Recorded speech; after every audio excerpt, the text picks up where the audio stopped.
So far, we've had a really good trend of great games for less than $5, but will Rope Guy be the start of a new trend?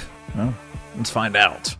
Rope Guy is a platformer game where you tie two different objects with a rope and teleport them between each other, pass levels by collecting keys and doors to using unique mechanics and solving difficult puzzles. And it's a recently released game. It's not at all a bad looking game. It does have some problems, but let's start with the pros.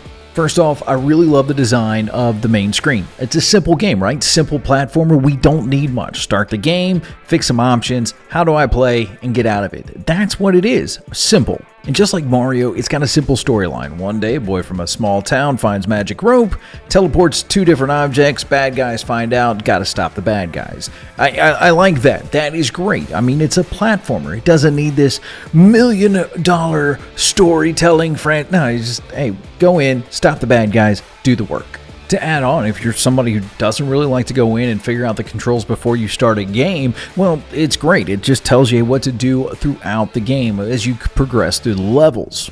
The puzzles obviously get increasingly harder, which is nice, and there's a quick, simple way to restart it if you mess it up, which is something fun. And you're going to die quite frequently. There is a little bit of an issue where there's a clipping thing where you can be in the middle of a platform and something's going to hit you and you're going to die. You're like, all right, whatever. But it's not unforgiving. You're not going to have to go back to level 1. You just restart the same level you're at. I also really like the design of the levels, all right? The backscapes are really nice for the most part. I like the city one right here where you get to see Charizard in the back, and it's just kind of fun. The objects are clearly, for the most part, interactable. You can go up and touch them. If you get too close to the guns, obviously you're going to die, but it's a nice, simple thing. And I know I keep going back to that word simple, but it's a platformer, all right? It's not supposed to be this complicated, drawn-out mess. I can't stress that enough. I enjoy the fact of this game's simplicity. Alrighty, moving on into the cons. All right, there's quite a few of them, and this is going to be the deal breaker for a lot of this. So let's talk about a 99-cent game with 10 levels. I counted them, 10 levels. It's kind of aggravating. You would think that there would be a little bit more to it. But once you get to the 10 level, the game pretty much crashes out. You can't even start back over and try again. And with only one way to really go through all these puzzles, it's kind of annoying. Moving on, there's actually a big key mechanic of the game that's not mentioned. You kind of have to figure it out by accident. That's how to duplicate things. And as I'm talking to you right now, I'm finally figuring out how to solve a puzzle that's going to be a con down the line, and I'll tell you more about it then. But it's kind of aggravating to see this pop up like this. You were explained everything, but then it gives you a dumb little thing like, just remember, R to restart, instead of just being like, hey, you can duplicate items, give it a shot. Another major con is if you don't want to finish a level, you just hit control and it moves you to the next level. And I don't like that. You should have to progress through it, all right? You put time into this game. Why let people skip through it? It's kind of aggravating if you ask me. And if you don't know and you accidentally hit control, you end up going to the next level without meaning to. And so you're in the middle of a puzzle and you fat finger it for whatever reason. Boop! Next level, and you're like, oh, great, cool.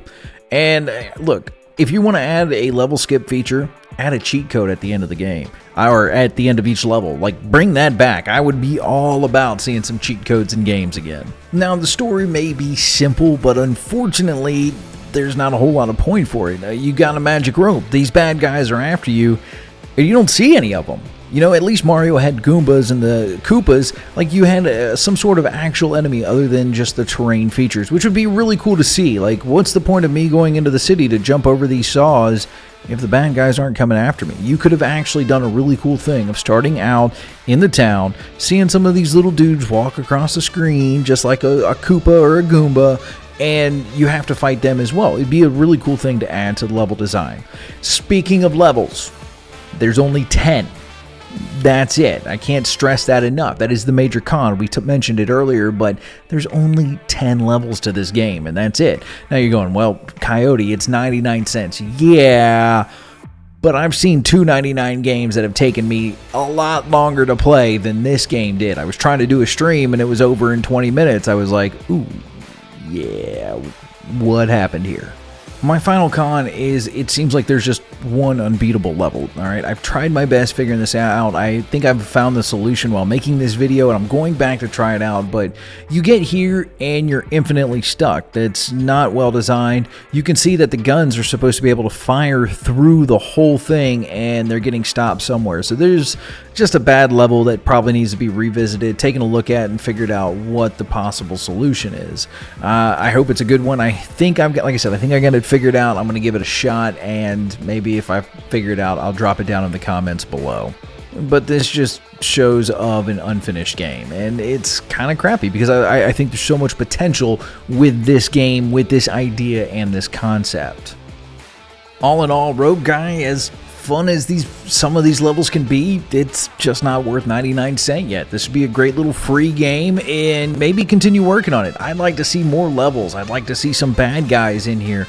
There's so much potential for a simple game for 99 cents. So unfortunately, in this $5 game review, Rogue Guy does not make it, and it's definitely not worth the 99 cents. I will catch you guys next week with another game review. If you have one that you would like to try out, maybe you're a game developer, want me to try your game, I'm all about it. Leave it in the comments down below. If you've played Rogue Guy and you think it's worth it, well, argue with me. I want to see them. Till next time, have a good one.